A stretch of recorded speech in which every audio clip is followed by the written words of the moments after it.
relax properly, okay, enjoy with your family, and also studies are also more important for you. Just and back here to teach you the Kannada Varnamalaya Vibhaga Krama for 9th standard and 10th standard. Already 10th standard your exams are approaching, so be attentive, be careful and study well. Prepare for your exams. A small recapitulation for you, and I've already explained you about this. And for the coming fresh batch, just be attentive and listen to this explanation so that it will be useful for you. Okay, children? I am back here. I am going to teach Kannada Varnamalaya Vibhaga Krama. The division of Kannada Varnamale. How it is being divided. You know Kannada Varnamale. Varnamale means from R to La. R to La, it is called as Kannada Varnamale. So now I am going to teach how it is being divided. Okay, Kannada Varnamalaya Vibhaga Krama. That is, in Kannada Varnamale, the total number of letters in Kannada Varnamale is 49. ಒಟ್ಟು ಅಕ್ಷರಗಳು ಕನ್ನಡ ವರ್ಣಮಾಲೆಯಲ್ಲಿರುವಂತ ಒಟ್ಟು ಅಕ್ಷರಗಳು ಎಷ್ಟು? 49. ಈ 49 ಅಕ್ಷರಗಳಲ್ಲಿ ಈ 49 ಅಕ್ಷರಗಳನ್ನು ಹೇಗೆ ವಿಂಗಡಿಸಲಾಗಿದೆ, ಹೇಗೆ ಭಾಗಾಕಾರ ಮಾಡಲಾಗಿದೆ ಅಂತ ನೋಡೋಣ. ಈಗ ನೋಡಿ, ಒಟ್ಟು ಅಕ್ಷರಗಳು 49.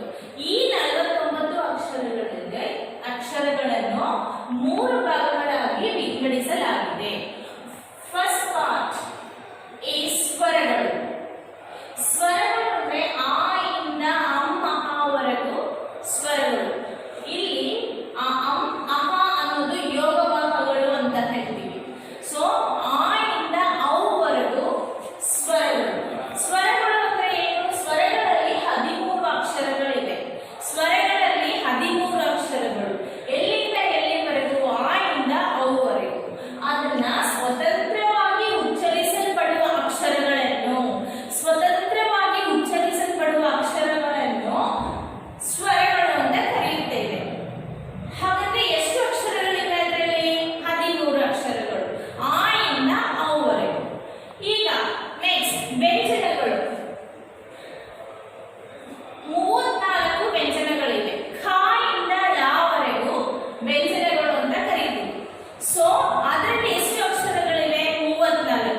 ಎರಡು ಮಾತ್ರ ಕಾಲದಲ್ಲಿ ಉಚ್ಚರಿಸಲ್ಪಡುವಂತ ಅಕ್ಷರಗಳನ್ನು ದೀರ್ಘ ಸ್ವರ ಅಂತ ಕರೆಯುತ್ತೇವೆ.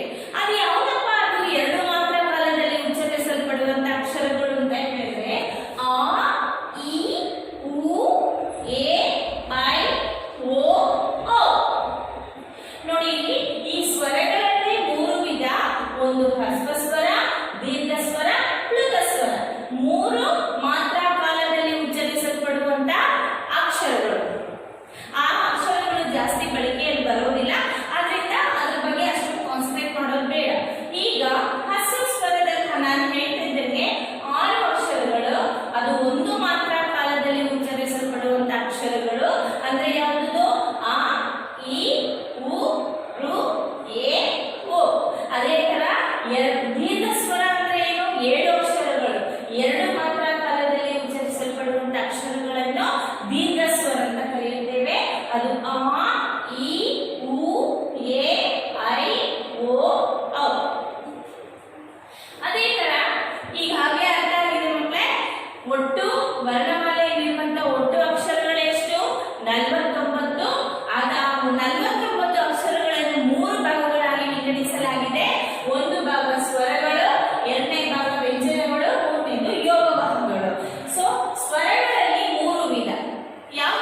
ನ ನ ಮ.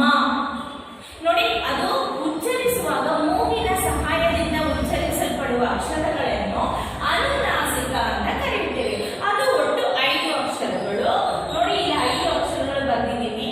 ಸೊ ಈಗಾಗಲೇ ವರ್ಗೀಯ ವ್ಯಂಜನದಲ್ಲಿ 3 ವಿಧ: ಅಲ್ಪಪ್ರಾಣ, ಮಹಾಪ್ರಾಣ, ಅನುನಾಸಿಕ.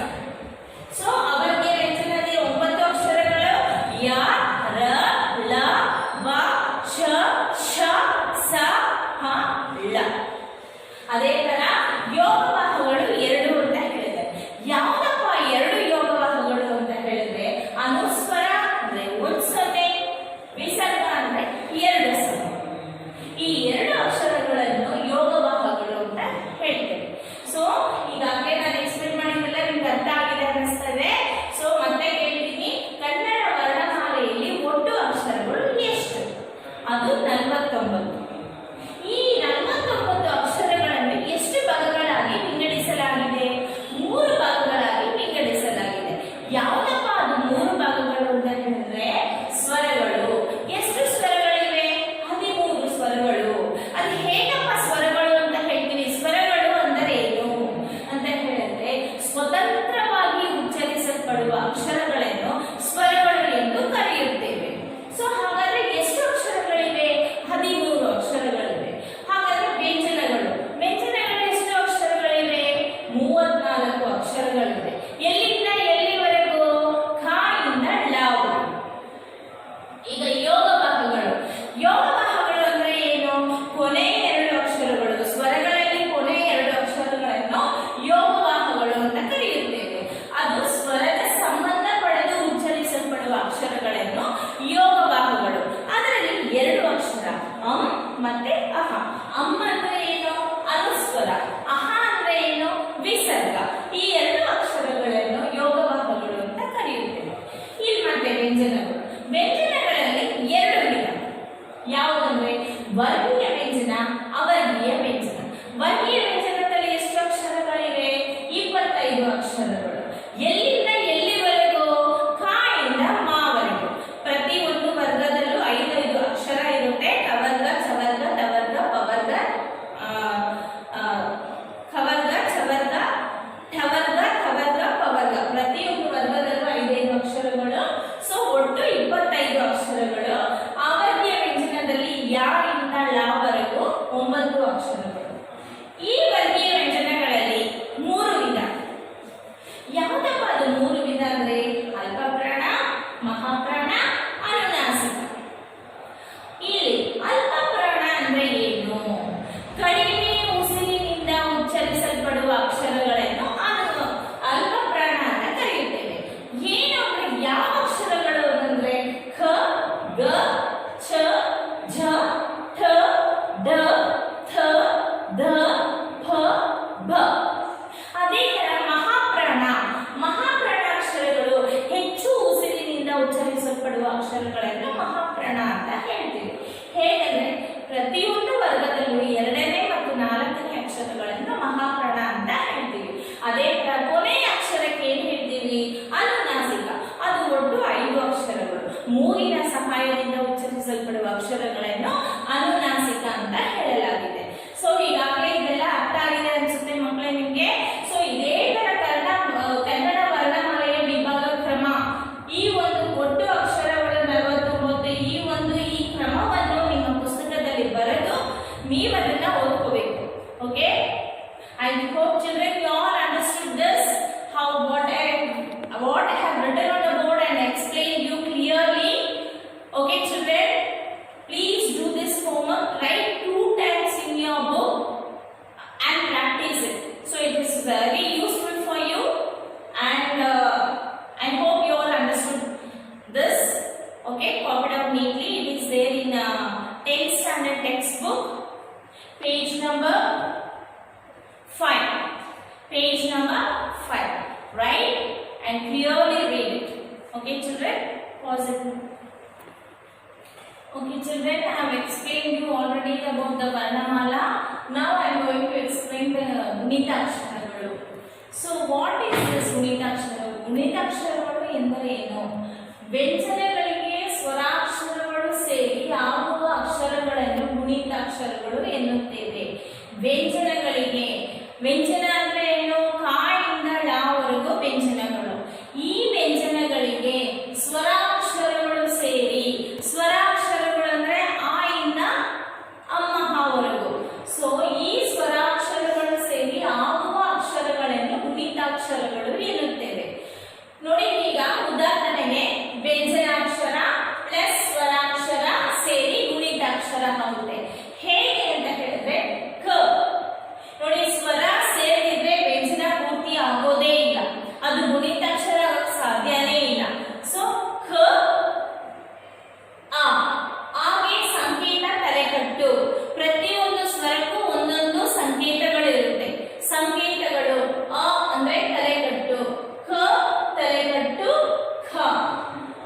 ಅದೇ ತರ ಛ ದೀರ್ಘ, ಆ ಅನ್ನೋದಕ್ಕೆ ಸಂಕೇತ ದೀರ್ಘ, ಛ ದೀರ್ಘ ಛ.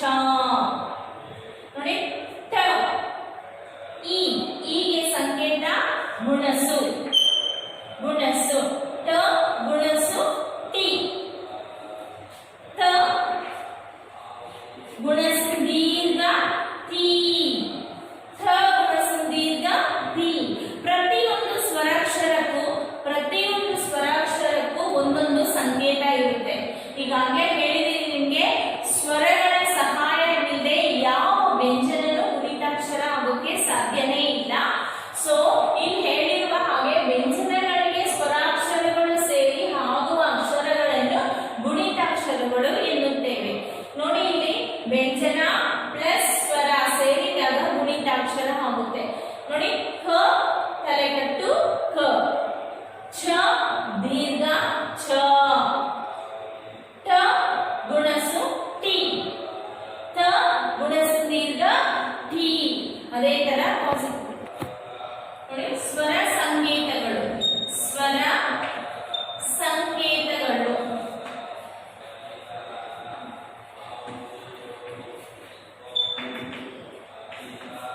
ಆ ಅನ್ನೋದಕ್ಕೆ ತಲೆಕಟ್ಟು, ಆ ಅನ್ನೋದಕ್ಕೆ ದೀರ್ಘ, ಈ ಅನ್ನೋದಕ್ಕೆ ಗುಣಸು, ಈ ಗುಣಸು ದೀರ್ಘ, ಉ ಕೊಂಬು, ಊ ಕೊಂಬು ದೀರ್ಘ, ರು ಒಟ್ರು ಸುಳಿ,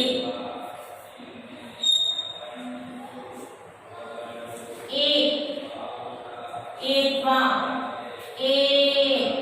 ಏತ್ವ ದೀರ್ಘ,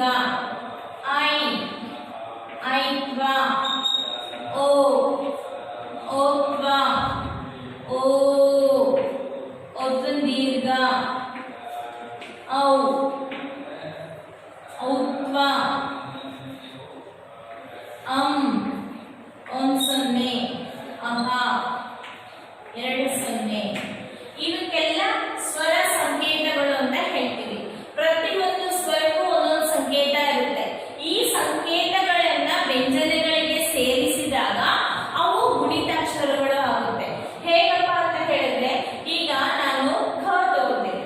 ಖ ಅನ್ನೋದು ಒಂದು ವ್ಯಂಜನ.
ಒಂದು ಸೊನ್ನೆ ಕಂ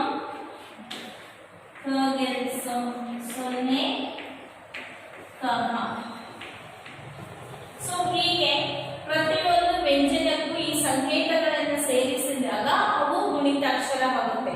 ನೋಡಿ, ಖ ತಲಕಟ್ಟು ಖ, ಖ ದೀರ್ಘ ಖ, ಖ ಗುಣಸು ಕಿ, ಖ ಗುಣಸು ದೀರ್ಘ ಖಿ, ಖ ಕೊಂಬು ಕು, ಖ ಕೊಂಬು ದೀರ್ಘ ಖೂ, ಖ ದೊಡ್ಡ ಸುಳಿ ಕೃ, ಖ ಗೇತ್ವ ಖೇ, ಖ ಗೇತ್ವ ದೀರ್ಘ ಖೇ, ಖ ಗೈತ್ವ ಖೈ, ಖ ಗೋತ್ವ ಖೋ, ಖ ಗೋತ್ವ ದೀರ್ಘ ಖೋ, ಖ ಗೌತ್ವ ಖೌ, ಖ ಒಂದು ಸೊನ್ನೆ ಖಂ, ಖ ಎರಡು ಸೊನ್ನೆ ಕಹ. ಹೀಗೆ ಗುಣಿತಾಕ್ಷರಗಳನ್ನ ಪ್ರತಿಯೊಂದು ವ್ಯಂಜನಕ್ಕೂ ಈ ಸಂಕೇತಗಳನ್ನು ಸೇರಿಸಿದಾಗ ನಿಮಗೆ ಗುಣಿತಾಕ್ಷರ ಆಗುತ್ತೆ. ಅರ್ಥ ಆಯ್ತು ಮಕ್ಕಳೇ ಎಲ್ಲರಿಗೂ? ಸಂಯುಕ್ತಾಕ್ಷರಗಳು. ಸಂಯುಕ್ತಾಕ್ಷರಗಳು ಅಂದ್ರೆ ಏನು?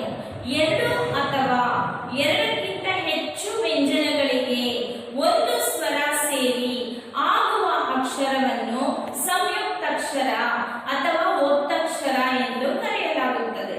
ನೋಡಿ, ಎರಡು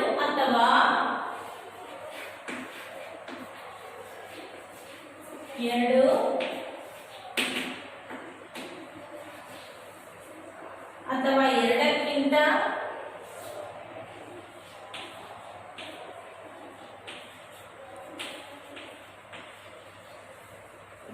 ಹೆಚ್ಚು ವ್ಯಂಜನಗಳಿಗೆ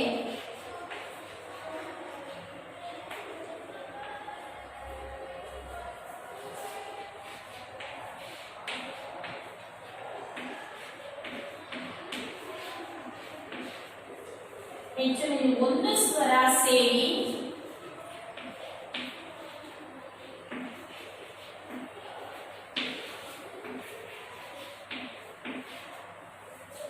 ಆಗುವ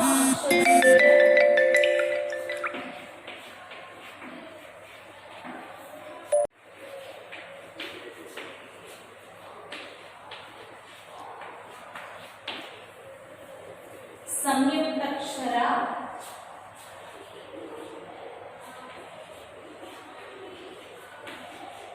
ಅಥವಾ ಒತ್ತಕ್ಷರ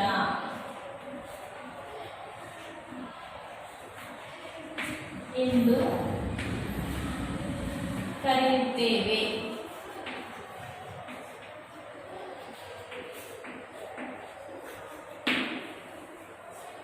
ಸೊ ಈಗ ಈ ಸಂಯುಕ್ತಾಕ್ಷರಗಳಲ್ಲಿ ಸಂಯುಕ್ತಾಕ್ಷರ ಅಂದ್ರೆ ಎರಡು ಅಥವಾ ಎರಡಕ್ಕಿಂತ ಹೆಚ್ಚು ವ್ಯಂಜನಗಳಿಗೆ ಒಂದು ಸ್ವರ ಸೇರಿ ಆಗುವ ಅಕ್ಷರವನ್ನು ಸಂಯುಕ್ತಾಕ್ಷರ ಅಥವಾ ಒತ್ತಕ್ಷರ ಎಂದು ಕರೆಯುತ್ತೇವೆ. ಇವುಗಳಲ್ಲಿ ಸಜಾತಿಯ ಸಂಯುಕ್ತಾಕ್ಷರ ಹಾಗೂ ವಿಜಾತಿಯ ಸಂಯುಕ್ತಾಕ್ಷರ ಎಂದು ಎರಡು ವಿಧಗಳಿವೆ. ಒಂದು ಮೊದಲನೆಯದು ಸಜಾತಿಯ ಸಂಯುಕ್ತಾಕ್ಷರ. ಸಜಾತಿಯ ಸಂಯುಕ್ತಾಕ್ಷರ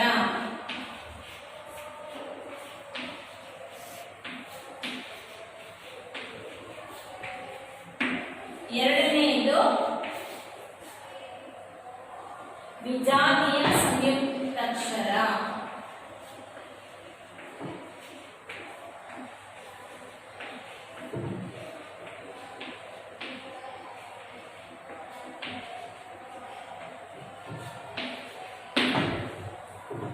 ಈಗ ಸಜಾತಿಯ ಸಂಯುಕ್ತಾಕ್ಷರ ಅಂದ್ರೆ ಏನು?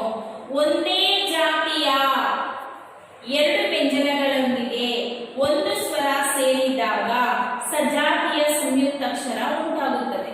ನೋಡಿ, ಇಲ್ಲಿ ಒಂದೇ ಜಾತಿಯ ಎರಡು ವ್ಯಂಜನಗಳೊಂದಿಗೆ ಒಂದು ಸ್ವರ ಸೇರಿದಾಗ ಸಜಾತಿಯ ಸಂಯುಕ್ತಾಕ್ಷರ ಉಂಟಾಗುತ್ತದೆ.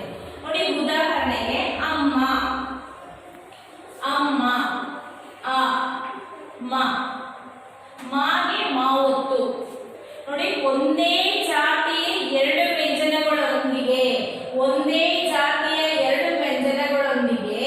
ಒಂದು ಸ್ವರ ಸೇರಿದಾಗ ಅದು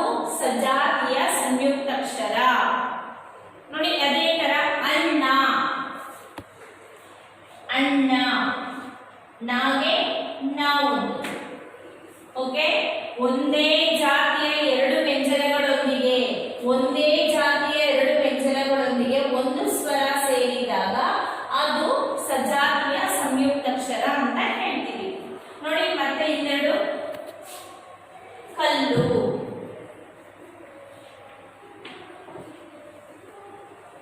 ಮಣ್ಣು.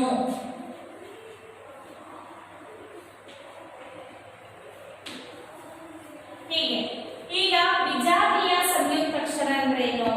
ಎರಡು ಅಥವಾ ಎರಡಕ್ಕಿಂತ ಹೆಚ್ಚು ವ್ಯಂಜನಗಳ ಜೊತೆಯಲ್ಲಿ ಒಂದು ಸ್ವರ ಸೇರಿದಾಗ ವಿಜಾತಿಯ ಸಂಯುಕ್ತಾಕ್ಷರ ಉಂಟಾಗುತ್ತದೆ. ಹೇಗಪ್ಪ ಇದು ಅಂದ್ರೆ ನೋಡಿ, ಇಲ್ಲಿ ಸ್ತ್ರೀ ಅಲ್ಲ, ಶಾಸ್ತ್ರ, ಶ ಸಾಗೆ ಒಂದು ತಾವತ್ತು ಮತ್ತೆ ಒಂದು ರಾವತ್ತು. ಅದೇ ಎರಡು ಅಥವಾ ಎರಡಕ್ಕಿಂತ ಹೆಚ್ಚು ವ್ಯಂಜನಗಳು, ಎರಡು ಅಥವಾ ಎರಡಕ್ಕಿಂತ ಹೆಚ್ಚು ವ್ಯಂಜನಗಳು ಸೇರಿದಾಗ ಅದು ವಿಜಾತಿಯ ಸಂಯುಕ್ತಾಕ್ಷರ ಅಂತ ಹೇಳ್ತೀವಿ. ಅದೇ ತರ ಸ್ತ್ರೀ ನೋಡಿ, ಸಿಗೆ ತಾವತ್ತು ಮತ್ತೆ ರಾವತ್ತು ಒಂದು ದೀರ್ಘ, ಸ್ತ್ರೀ. ವಿದ್ಯೆ, ಮಾಗುಣಸು ವಿ, ದಾಗೆ ದೇಗೆ ಯಾವತ್ತು, ವಿದ್ಯೆ. ಕಷ್ಟ, ಕ ಶಾಗೆ ಯಾವತ್ತು, ಕಷ್ಟ. ತ್ರಿಶೂಲ, ಹೀಗೆ ರಾವತ್ತು, ಶೂಲ, ತ್ರಿಶೂಲ. ಸೊ ಹೀಗೆ ಸಂಯುಕ್ತಾಕ್ಷರಗಳಲ್ಲಿ ಎರಡು ವಿಧ, ಸಜಾತಿಯ ಸಂಯುಕ್ತಾಕ್ಷರ, ವಿಜಾತಿಯ ಸಂಯುಕ್ತಾಕ್ಷರ. ಸೊ ಒಂದೇ ಜಾತಿಯ ಎರಡು ವ್ಯಂಜನಗಳ ಜೊತೆ ಒಂದು ಸ್ವರ ಇದ್ದಾಗ ಅದು ಸಜಾತಿ. ಇಲ್ಲಿ ಎರಡು ಅಥವಾ ಎರಡಕ್ಕಿಂತ ಹೆಚ್ಚು ವ್ಯಂಜನಗಳ ಜೊತೆ ಒಂದು ಸ್ವರ ಇದ್ದಾಗ ಅದು ವಿಜಾತಿಯ ಸಂಯುಕ್ತಾಕ್ಷರ. ಇಷ್ಟು ಹೇಳಿ ಈ ಒಂದು ಕ್ಲಾಸ್ ಅನ್ನು ಮುಗಿಸ್ತಾ ಇದ್ದೀನಿ ಮಕ್ಕಳೇ. ಅರ್ಥ ಆಯ್ತು ಅನ್ಸುತ್ತೆ.